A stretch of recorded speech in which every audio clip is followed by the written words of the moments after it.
specify set of permissions that we can allow him to exercise. So these are some examples illustrating how time is becoming a very necessary component of policy specification. And based on this, we pursued a role-based access control model that has time constraint efficiently captured in it. In our GTRBAC model, basically we have triggers, we have events that indicate what state change can occur. We have triggers to capture the dependencies among events. We can specify temporal constraints, that is, we can specify what intervals or durations can a role be allowed to be available to users. When, for how long should we allow user to be assigned to a particular set of roles and so forth. And whenever user need to exercise permission, he has to activate a set of roles, and we can define for how long that activation needs to be permitted. And similarly, we have, as soon as we introduce time, associate time with roles, we have a very fine-grained semantics that needs to be captured in the role hierarchies. I'll briefly cover all these issues. So to capture event-based system, we introduced 3 states for GTRBAC. A role can be disabled, which means no user who is assigned to that particular role can activate it. So essentially, it's not available. It can be enabled, which means a user who is assigned to a particular role, which is enabled, can now exercise the permissions that are available through that role. And active indicates a role is active if a user has activated it in a session to exercise the permissions available to him through that role. And the edges indicate what are the event expressions. So enabling a role, disabling a role, and activating, deactivating, and so forth. If you look at GTRBAC model, these are the basic events which were already expressed in the diagram in the previous slide. Enabling role, enable R. You can disable a role by disable this command or event. Based on these event set, we have other components. First part is prioritize events. We can associate particular priority with any event.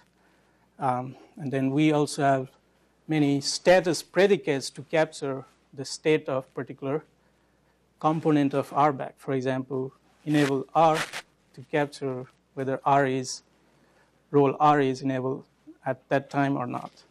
Similarly, P assign refers to whether permission P is assigned to. So based on these status predicates and simple events, we can express constraints and dependencies among various components.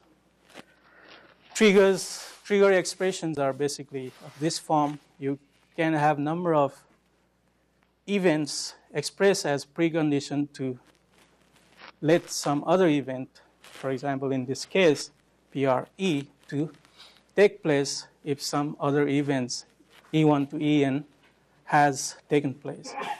And you could also add status check to capture the condition which defines what next event can be allowed to occur. So, and as an example, we have enable day doctor. So if you enable day doctor role, you can enable doctor in training role after a particular duration of time. GTRBAC also allows runtime events. It can be user runtime event to indicate what activation requests a user wants to make. Similarly, it can be an administrator runtime event to enable, disable role, assign or deassign user role or role permissions, and so forth. And using these events, we actually express time constraint on various components. To express timing constraints, we use periodic time, which is of the form as shown here, I and P. P is essentially infinite set of recurring intervals. For example, you could say every Monday of this year. So Mondays are intervals that are repeating this year that we want to be associating with some particular event. And to express that, we use calendars, the use of calendars, hours, days, weeks, months, and years. An example is shown here. It indicates every week, consider days 2 through 6, and starting at the 10th hour, consider 10 hours duration. So it represents 9 a.m. to 9 p.m. of all the working days. So using this periodic time, we can express the temporal constraints on various components of GTRBAC.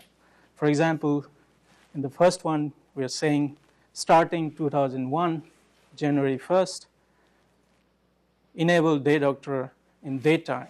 So daytime is a shortcut expression for the one we saw in the previous slide. The next one indicates starting 2000 on Mondays and Wednesdays, assign particular Dr. Smith to the day doctor role. Similarly, you can express duration constraint where you indicate how long particular event is allowed to be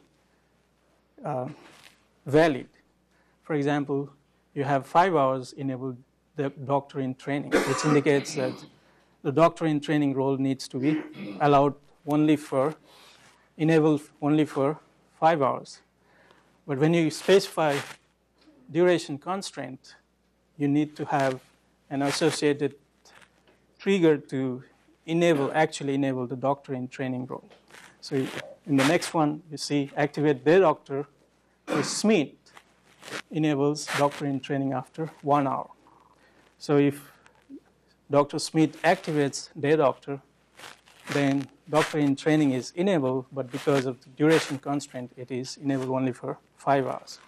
So these are some examples of constraint, temporal constraint that we can specify on various components of GTRBAC. We can also specify many different constraints on activation state of a role. For example, we could say a role should be allowed to be active only for a particular duration. You could have a more specific constraint, for example, per user role. Given a user and a role, the activation duration should be restricted to DU active. So these are just 2 examples. We have other set of activation time constraint that can be expressed. So here's a more full-fledged example where we have a healthcare system. You enable day doctor role in daytime, night doctor role nighttime. And if you look at constraint 2B, we are saying there's a constraint that nurse in training should be enabled only for 2 hours in a period, in a duration of 6 hours. And in the next one, constraint 3A, we enable C1. The constraint is actually enabled. So once C1 is enabled, in the period of, in the duration, within the duration of 6 hours, nurse in training can be enabled for 2 hours. So this is a simple example illustrating the use of GTRBAC constraints. Here's another example that we could use GTRBAC for subscription-based system. This is overly simplified. If you have a video database used for video on demand, and if you have subscription-based access to the resources videos, then you can use activation time constraint on roles MB1, MB2, and MB3 to limit the access based on how much you are paying for the video on demand. So these are some basically overview of some of the constraints that can be expressed in GTRBAC. And since it has many constraints,